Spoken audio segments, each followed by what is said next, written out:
Hello students, मैं दीपक कुमार सक्सेना माँ Pitambara coaching classes में आप सभी का स्वागत करता हूँ। जैसे कि हम जानते हैं कि हमारा जो टॉपिक है केमिस्ट्री में कक्षा 12 का जो पहला जो चैप्टर है वो है अपना विलयन।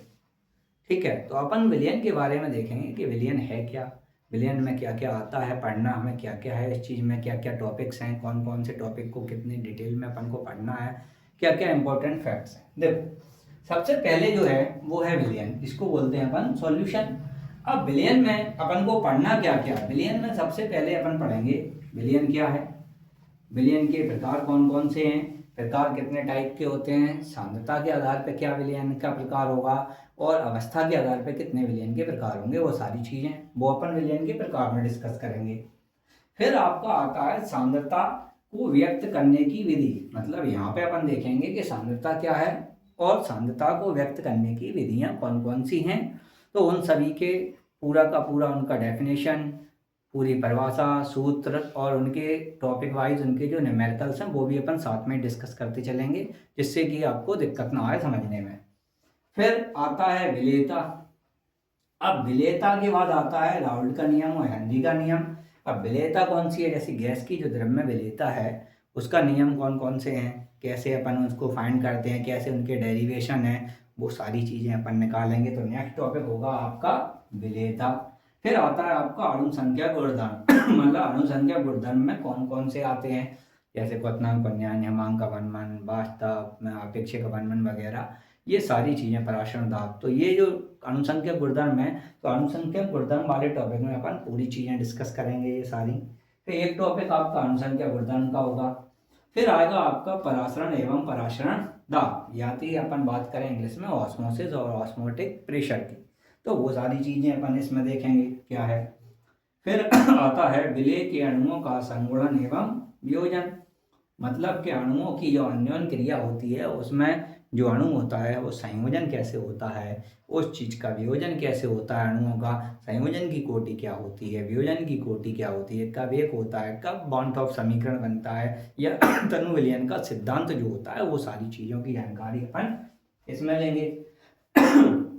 तो आज का जो वीडियो है उसमें अपन विलयन क्या है, विलयन के प्रकार कौन से हैं और विलयन के प्रकार के हिसाब से उसको सांद्रता को ज्ञात करने की विधियां कौन सी हैं, जो आपके एनसीईआरटी बुक के सिलेबस में हैं वो सारी विधियां, ये सारी चीज़ें अपन इसमें डिस्कस करेंगे। तो आज का जो वीडियो होगा उसमें अपन विलयन, विलयन के प्रकार, सांद्रता क्या है, सांद्रता को व्यक्त करने की विधियां कौन सी हैं और इनके न्यूमेरिकल किस टाइप से बनते हैं और किस टाइप से आपसे पूछे जाते हैं, तो उन सारी चीज़ों के बारे में अपन धीरे धीरे वीडियो में जो 6 टॉपिक्स हैं अपने, उनको आज अपन 2 टॉपिक्स को कवर करेंगे। और बिल्कुल तसल्ली से, आराम से आप समझें इस चीज़ को, जहाँ भी आपको लगे कि कोई दिक्कत है या समझ में नहीं आ रहा है वहाँ पे आप कमेंट कर सकते हैं, तो उसके कमेंट का रिप्लाई आपको तुरंत मिलेगा। और अच्छे से एक ही चीज़ को विद एग्जाम्पल, विद प्रैक्टिकल, अपन तरीके से विद न्यूमेरिकल साथ में करते चलेंगे, जिससे कि आपका जो कॉन्सेप्ट होगा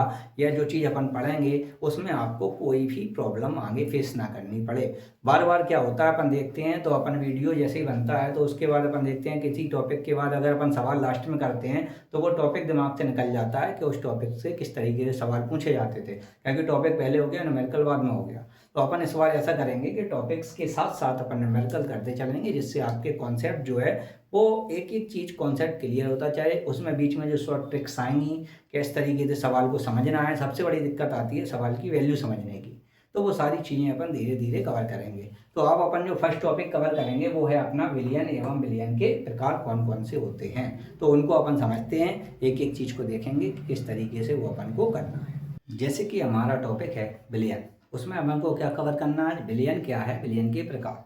तो देखो, विलयन जो है, विलयन को बोलते हैं अपन 2 या 2 से अधिक, अपन बात करें तो 2 या 2 से अधिक पदार्थों का समांगी मिश्रण, पदार्थों का समांगी मिश्रण, 2 या 2 से अधिक पदार्थों का समांगी मिश्रण जो होता है वो विलयन कहलाता है।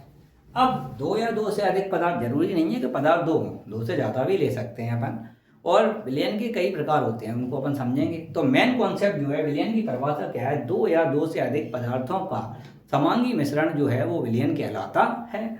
जैसे कि अपन बात करें विलयन की, नॉर्मली चीनी प्लस पानी, या अपन जल भी कह सकते हैं। तो चीनी और जल का मिश्रण जो होता है वो एक विलयन है। विलयन में सबसे इंपॉर्टेंट चीज जो हमने लिखी वो है ये शब्द समांगी। समांगी का मतलब होता है कि जहां पे संगठन जो है वो निश्चित हो, एक समान। मतलब कि अपन अपनी भाषा में समझने के लिए बात करें तो ऐसी बात करें जैसे चीनी को पानी में घोलें तो विलय के कण जो दिखाई नहीं देंगे। मतलब समांगी मिश्रण का मतलब एक जैसा फॉर्मेट बन जाए, तो वो हो गया समांगी। अगर हम पानी में रेत मिलाएं तो पानी अलग दिखेगी, रेत अलग दिखेगी, मतलब वो मिश्रण कैसा हो जाएगा आपका, समांगी मिश्रण हो गया। तो समांगी का मतलब होता है जहां पे संगठन जो है वो निश्चित हो या एक समान संगठन रखे विलयन, वो कहलाता है समांगी मिश्रण। गुण और संगठन कैसे हो, उनके एक जैसे हो, तो विलयन हो गया। अब विलयन जो है वो दो तरीके से मिलके बनता है। अब दो पदार्थ विलयन में, देखो विलयन में एक परिभाषा और भी हो सकती है कि या तो अपन कहें विलेय और विलायक, विलेय और विलायक का समांगी मिश्रण भी विलयन कहलाता है।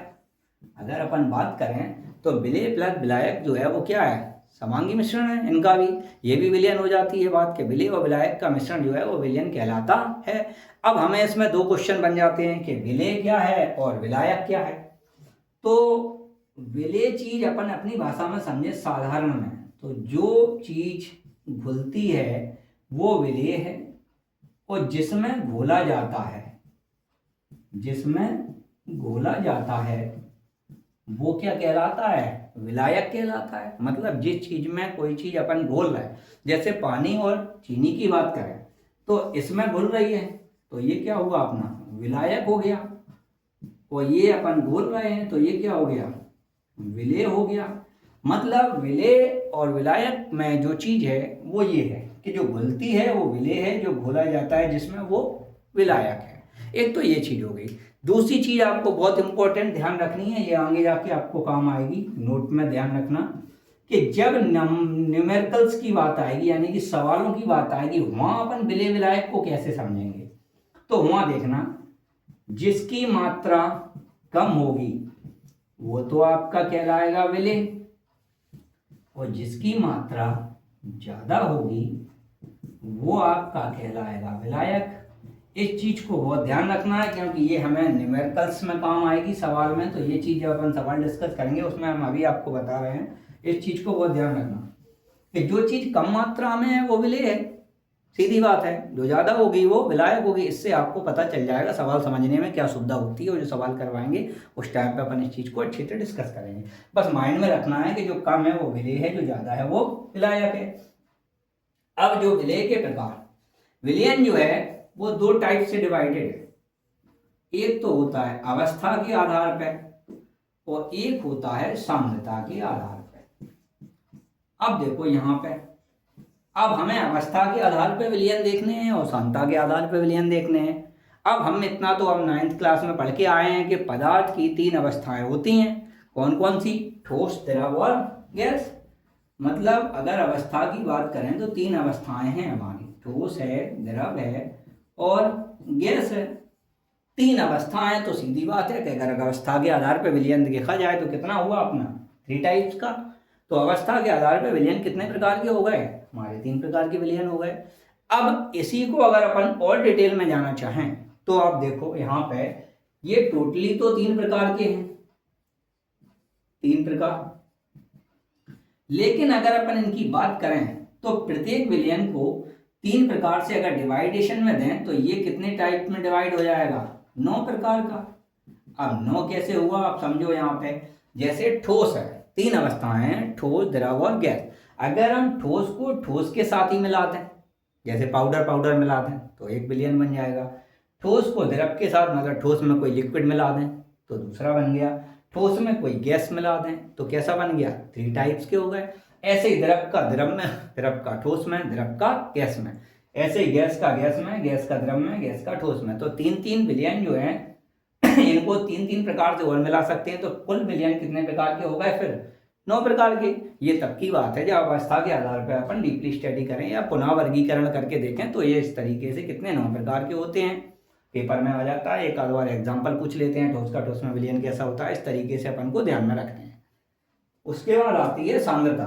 सांद्रता के आधार पर विलयन जो है, जैसे कि एक तो होता है सांद्र विलयन, फिर आता है तनु विलयन, फिर आता है संतृप्त विलयन, फिर आता है असंतृप्त विलयन, और फिर आता है अति संतृप्त विलयन। कितने? 5 प्रकार के मोस्ट इंपॉर्टेंटली जो आपके सिलेबस में है। सांद्र और तनु का मतलब क्या है, यहाँ पे देखो, यहाँ पे चीज यहीं से समझ में आ जाती है। सांद्र को अपन बोलते हैं हिंदी में गाढ़ा विलयन, इसको बोलते हैं पतला विलयन। अगर अपनी भाषा में बात करें तो गाढ़ा क्या होगा? चाशनी। अब चाशनी तो सबने देखी है, चाशनी में क्या होता है? शक्कर ज़्यादा होती है, पानी कम होता है। अब शक्कर क्या है अपना, देखो यहाँ पे विलेय है और विलायक है पानी, मतलब शक्कर ज़्यादा पानी कम, माने विलेय ज़्यादा और विलायक कम। अगर अपन बात करें इस विलयन की तो इसके लिए विलेय ज़्यादा और विलायक कम। अब ऐसे ही अपन तनु की बात करें, तनु मतलब पतला कब होगा? जैसे कि शरबत बनाते हैं अपन तो शक्कर कम डालते हैं, पानी ज़्यादा। तो उसमें क्या होगा कि पानी की मात्रा अपन ज़्यादा कर देंगे और विलेय की मात्रा कम कर देंगे, मतलब जस्ट अपोजिट। अगर यहाँ विलेय ज़्यादा है विलायक कम है तो यहाँ पे विलेय कैसा होगा? कम होगा, विलायक कैसा होगा? ज़्यादा हो जाएगा। तो ये चीज़ हो गई अपनी सांद्र विलयन की, ये हो गई तनु विलयन की। फिर आता है संतृप्त विलयन। संतृप्त का मतलब होता है बिल्कुल फिक्स हो गया, हम उससे संतुष्ट हैं कि आप विलयन में हमें कुछ नहीं करना। कुछ नहीं करना का मतलब क्या है कि विलयन तो बन गया पहले ही। जैसे कि अपन बात करें कि संतृप्त विलयन वह विलयन होता है जिसमें अपन विलेय की और अधिक मात्रा ना घोली जा सके। ना घोली जा सके का मतलब क्या है? वो फिक्स है, जो फिक्स हो गया उसमें हम कुछ नहीं कर सकते अपनी तरफ से, वो पहले से ही फिक्स है। तो संतृप्त विलयन वह विलयन होता है जिसमें अपन विलेय की और अधिक मात्रा नहीं घोल सकते, तो इसको बोलते हैं अपन फिक्स विलयन। अपनी भाषा में बात करें कि जो संतुष्ट है, फिक्स है। उसके बाद आती है आपकी असंतृप्त और अति संतृप्त की कहानी। इसमें अपन को बहुत ध्यान रखना है कि दोनों विलयन में कई बार समझने में भूल हो जाती है। परिभाषा है जो बुक में है वो दोनों की एक है, लेकिन दोनों की अलग अलग डेफिनेशंस होती हैं। जैसे कि असंतृप्त विलयन की हम बात करें, असंतृप्त तो अति, देखो अति का मतलब तो होता है ज्यादा। अब यहाँ ज्यादा है किससे? संतृप्त से। तो इसमें तो अपन सिर्फ ज्यादा कर सकते हैं, मतलब कि इसमें अति है, मतलब इसमें हम कम नहीं कर सकते। इसमें क्या कर सकते हैं? सिर्फ ज्यादा।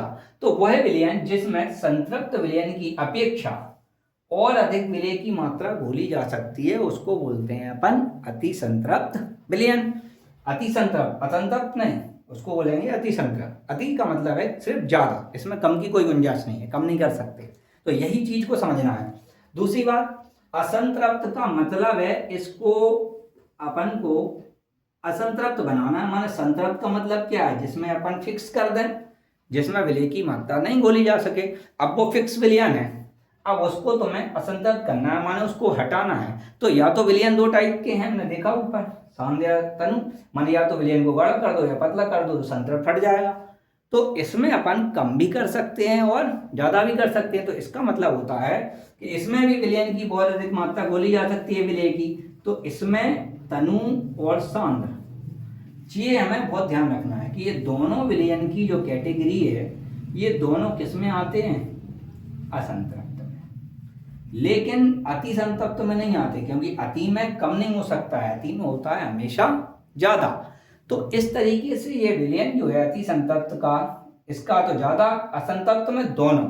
मतलब ओटी में कई बार पूछ लेते हैं कि ऐसा कौन सा विलयन है जो तनु और सांद्र दोनों की कैटेगरी में होता है, तो उसको बोलते हैं अपन असंतृप्त विलयन, जिसमें तनु विलयन और सांद्र विलयन दोनों की कैटेगरी आती है।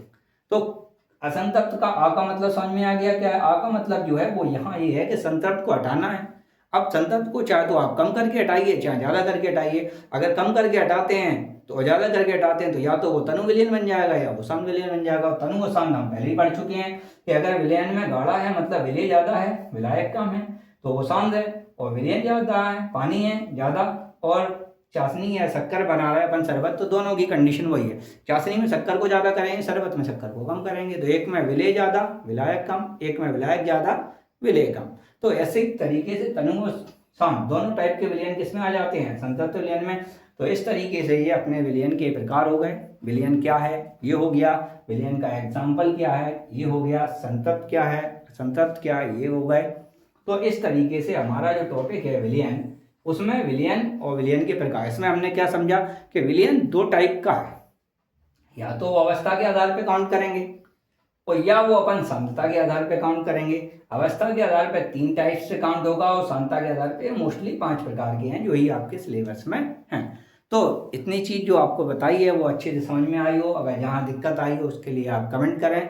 अब जो आपका नेक्स्ट टॉपिक होगा वो होगा इस विलयन की सांद्रता को व्यक्त करने की विधियां कौन कौन सी हैं, उसको अपन अच्छे से अभी अपन जो है आगे जो नेक्स्ट टॉपिक है वो अपना ये रहेगा। हमारा जो दूसरा टॉपिक है वो है विलयन की सांद्रता को ज्ञात करने की विधियां, मतलब कि विलयन जो है उसकी सांद्रता को किन किन विधियों से ज्ञात किया जाता है। तो इसमें अपन सारी मोस्ट इंपॉर्टेंट जो विधियां हैं उनको कवर अप करेंगे, जिसमें सबसे पहली आती है मोलरता और सेकंड आती है मोलरता। अपन दोनों को साथ कवर करेंगे। मोलरता क्या है और मोलरता क्या है। मोलरता और मोलरता, मोलरता मतलब 1 लीटर विलयन, ठीक है, 1 लीटर विलयन के आयतन में विलेय के मोलों की संख्या, विलेय के मोलों की संख्या, मोलों की संख्या वो कहलाती है अपनी मोलरता। अगर इसी चीज को अपन मोलरता में बात करें दोनों की, पहले एक साइड से एक चीज समझते हैं अच्छे से। अब देखो इसका जो फॉर्मूला बनता है वो बनता है कैपिटल M बराबर WV upon MB into V। अगर यहाँ ml में है तो अपन क्या करेंगे, ऊपर 1000 का गुणा करेंगे। अदरवाइज अगर यहाँ पे V लीटर में है तो अपन ऊपर 1000 का गुणा नहीं करेंगे। तो ये हो गई अपनी मोलरता। मोलरता की परिभाषा क्या हो गई, 1 लीटर विलयन के आयतन में विलेय के मोलों की संख्या या ग्राम अणुओं की संख्या विलयन की मोलरता कहलाती है। अब मोलरता में देखो यहाँ पे WV, जैसे W लगाया मैंने वेट, यानी कि ये तो हो गया विलेय, मतलब विलेय की मात्रा, ये हो गया विलेय का अणुभार, अणुभार मतलब मॉलिक्यूलर वेट, ये तो आयतन है क्योंकि V दिया हुआ है। अब हम यहाँ पे ये है मोलरता।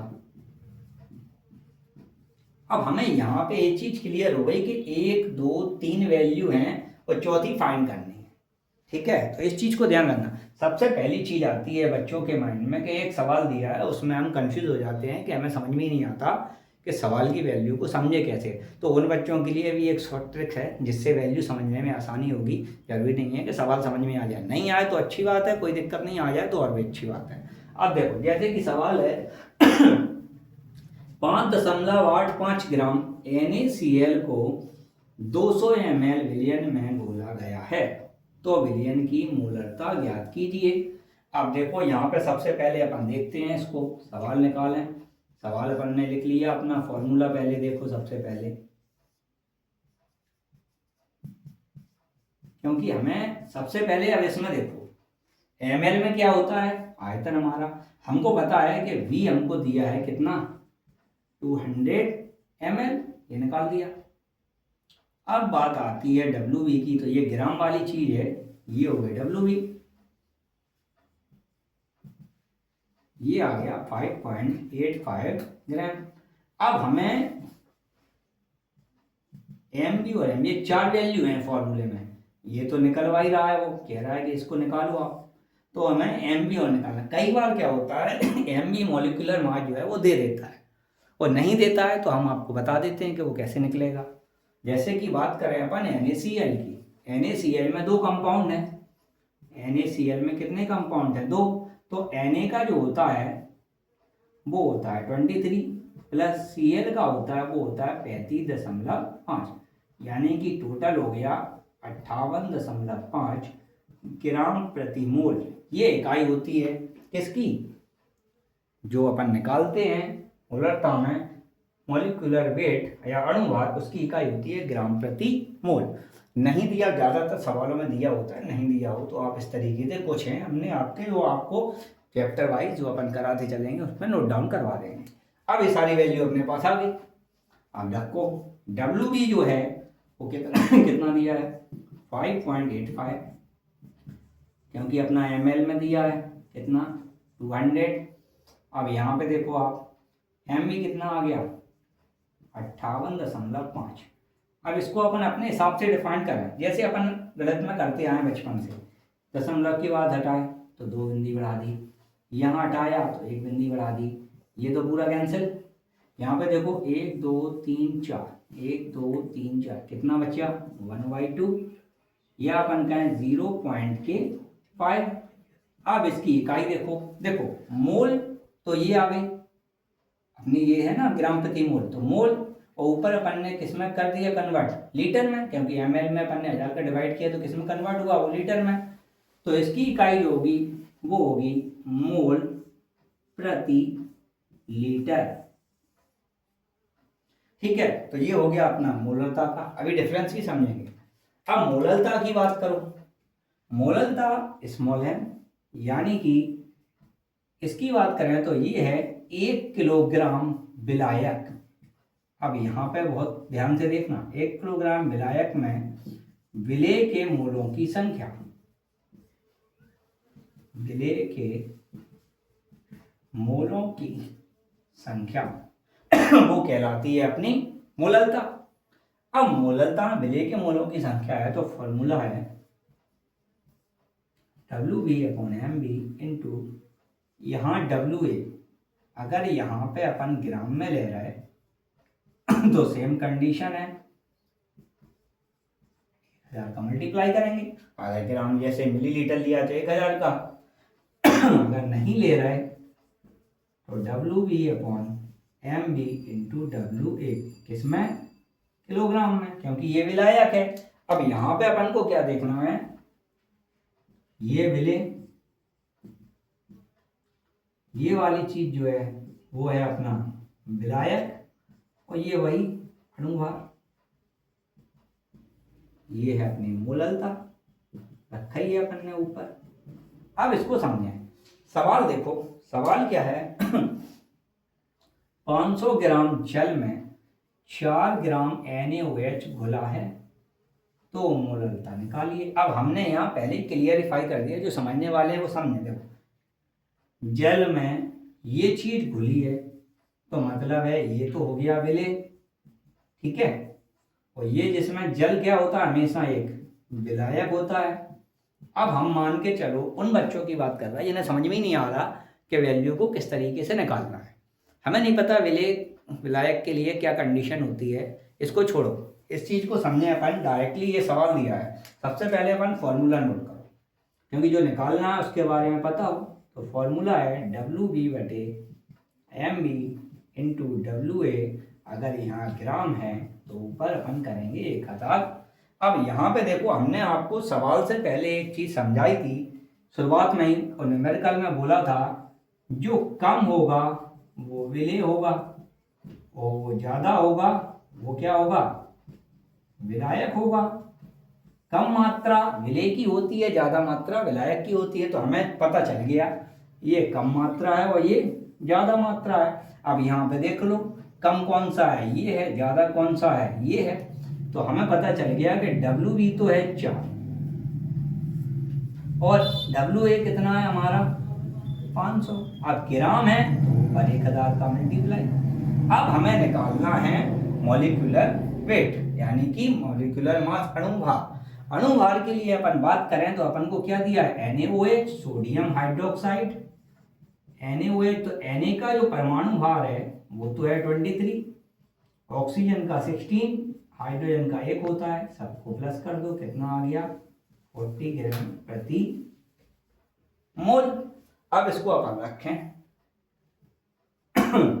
अब देखो यहाँ 3 जीरो तो ये कैंसिल हो गए, 4 से 4 कैंसिल, 1/5, यहाँ अपन कहें 0.2 मोल तो रहेगा ही।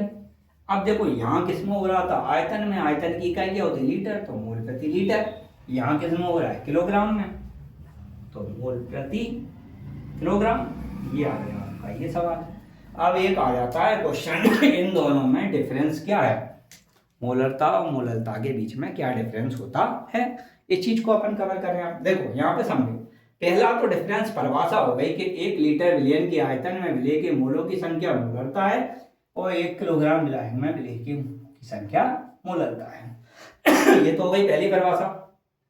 सेकेंड जो है, इसको कैपिटल एम से प्रदर्शित करते हैं, इसको स्मॉल एम से डिनोट करते हैं। दोनों हो गए, कैपिटल और स्मॉल। थर्ड जो डिफरेंस है वो आता है, इसकी यूनिट क्या है, मोल प्रति लीटर है, इसकी यूनिट क्या है, मोल प्रति केजी है। 3 हो गए। अगर चौथा लिखना चाहें, चौथे में अपन फॉर्मूला डिनोट कर सकते हैं दोनों के। और एक होता है कि मोलरता जो होती है वो ताप परिवर्तन पर प्रभावित हो जाती है, माने जैसे ही ताप बदलता है परिवर्तित हो जाती है। लेकिन मोलरता जो होती है उस पर ताप का कोई प्रभाव नहीं पड़ता है। अगर ये याद भी ना हो तो कोई दिक्कत नहीं है। नॉर्मली अपन को क्या करना है, एक परिभाषा, एक इनका symbol capital M small M और तीसरी इनकी इकाई। तो 3 नंबर का क्वेश्चन लगा इस टॉपिक से आता है। तो ये आपके मोलरता और मोलरता हो गई। अब जो आते हैं आपके नेक्स्ट, वो अपन देखते हैं। अब हमारा जो नेक्स्ट है विधि वो है मोल फ्रैक्शन, यानी कि मोल प्रभाज।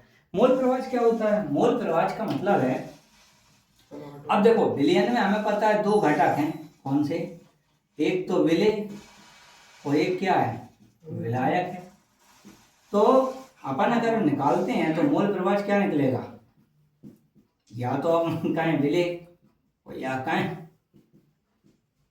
विलायक के मोल। बटे में अपन बात करें कुल मोल की, मतलब कि विलयन के किसी एक घटक विलय या विलायक के मोलों की संख्या और विलयन के कुल मोलों की संख्या कहलाती है उसका मोल प्रभाव। मतलब इन दोनों का रेशियो जो है वो मोल प्रभाव। मोल प्रभाव 2 तरीके का होता है, एक अपन x से निकालें, एक अपन x भी निकालें।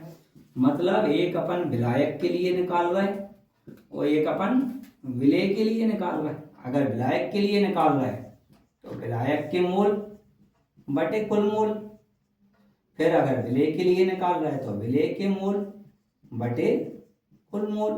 तो ये तो अपना नॉर्मल फॉर्मूला है समझने के लिए। लेकिन अब बात आती है कि मोल जो है वो इस तरीके से टर्म में सवाल है, सूत्र, और इस तरीके की टर्म में सवाल पूछा जाता है। जैसे कि उन्होंने पूछा 4 ग्राम NaOH को 90 ग्राम जल में घोला गया है, तो फिर विलय या विलायक का मोल प्रभाव ज्ञात कीजिए। अगर वो विलय का भी पूछे तब भी और विलायक का पूछे तब भी, कोई भी एक पूछ सकता है। अपन को दोनों निकाल के देखने हैं, जिससे आपको कॉन्सेप्ट क्लियर हो जाए कि किस तरीके से निकालना है। पहले परिभाषा को अच्छे समझो।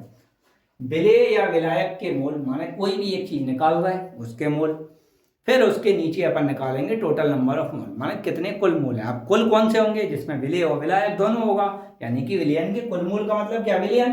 तो विलय के मोल तो हमने ले लिए, जैसे कि हम यहाँ पे लिख रहे हैं विलय के मोल, ये तो हो गए अपने NB, और विलायक जो है ये हो गया अपना Na। अब देखो यहाँ पे जो मोल होते हैं, मोल का फॉर्मूला होता है, मोल होता है भार बटे अणुभार। अगर विलय का पूछ रहा है तो विलय का भार बटे विलय का अणुभार, और विलायक का पूछ रहा है तो विलायक का भार बटे विलायक का अणुभार। ये दोनों चीजें हो गई। आप सवाल देखें, सवाल में अपन को निकालना क्या है, Na और Nb निकालना है सबसे पहले। तो अपन पहले ये देखें दिया क्या है।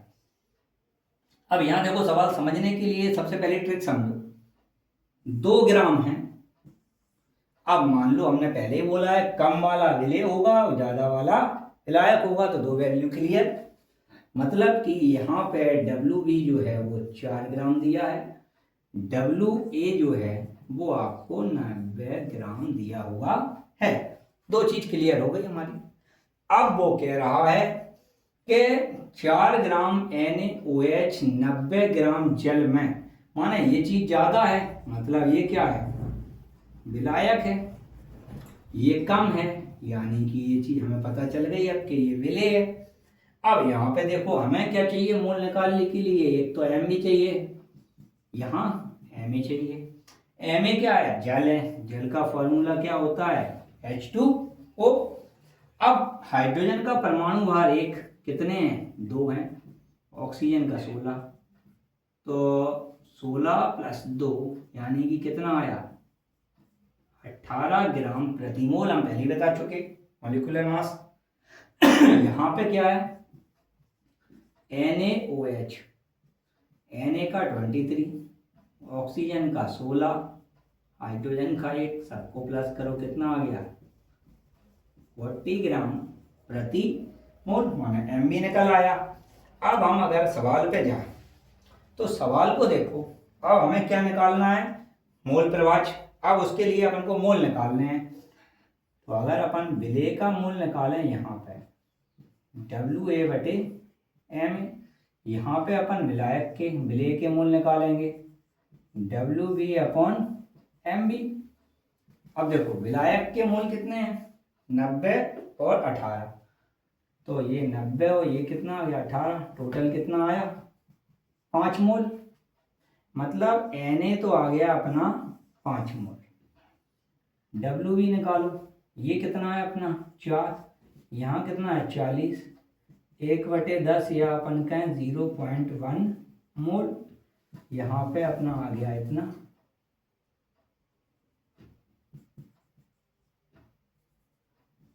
NB।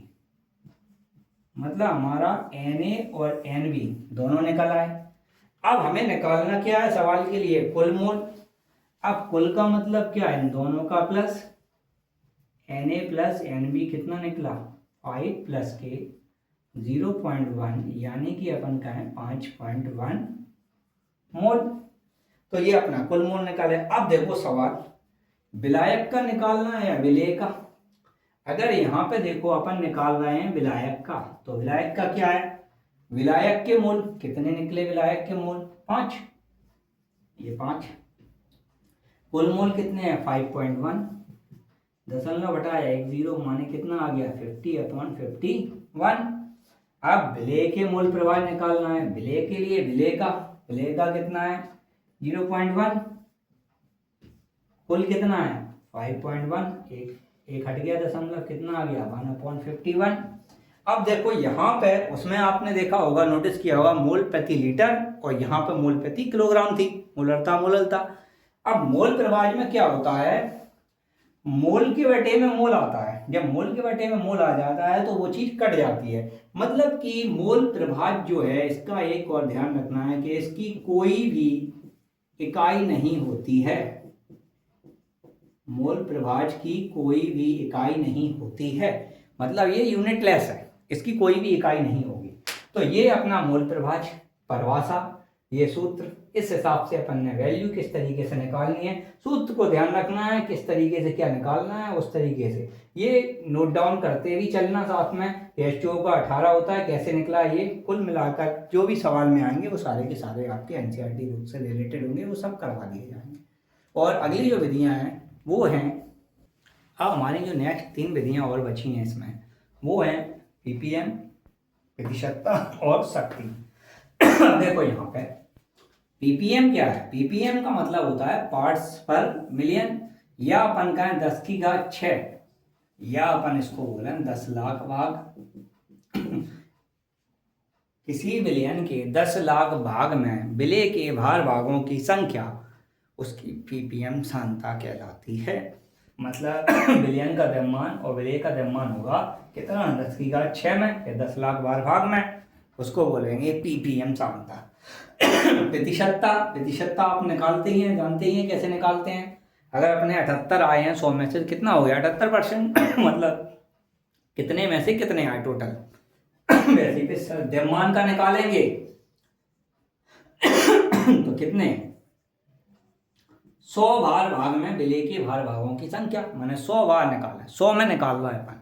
अगर विलेय का द्रव्यमान बटे विलयन का द्रव्यमान है तो वो क्या निकलेगा, प्रतिशतता निकलेगी मल्टी 100 करके। शक्ति को अपन बोलते हैं ग्राम प्रति लीटर, मतलब कि 1 लीटर में कितने ग्राम विलेय है, विलेय की मात्रा कितनी घुली हुई है। मतलब 1 लीटर विलयन में विलेय की घुली हुई मात्रा ग्राम में जो है वो कहलाती है उसकी शक्ति। शक्ति को क्या करते हैं अपन ग्राम प्रति लीटर, ग्राम प्रति लीटर का मतलब है यहीं से क्लियर होती है, ग्राम प्रति लीटर मतलब 1 लीटर में कितने विलेय जो है ग्राम में उसकी मात्रा घुली है वो कहलाएगी शक्ति। तो इस प्रकार आज हमने क्या सीखा, विलय क्या है, विलयन क्या है, विलयन के प्रकार और विलयन के बारे में जो सांख्यताओं को ज्ञात करने की विधियाँ, उनके न्यूमेरिकल और कुछ विधियाँ और होती हैं जैसे नॉर्मलता है, वॉर्मता है, वो आपके एनसीईआरटी सिलेबस से हटा दी गई हैं, तो इनको आप ना भी पढ़ें तो कोई ऐसा इम्पोर्टेंस नहीं है। और बाकी वीडियो को ज़्यादा से ज़्यादा शेयर करें, देखें और अपने आसपास परिचित में जो उनको जोड़ें, और जहाँ भी आपको समझ में नहीं आता उसको आप कमेंट करें। और माँ पीताम्बरा कोचिंग क्लासेस आपके उज्जवल भविष्य की कामना करती है। धन्यवाद।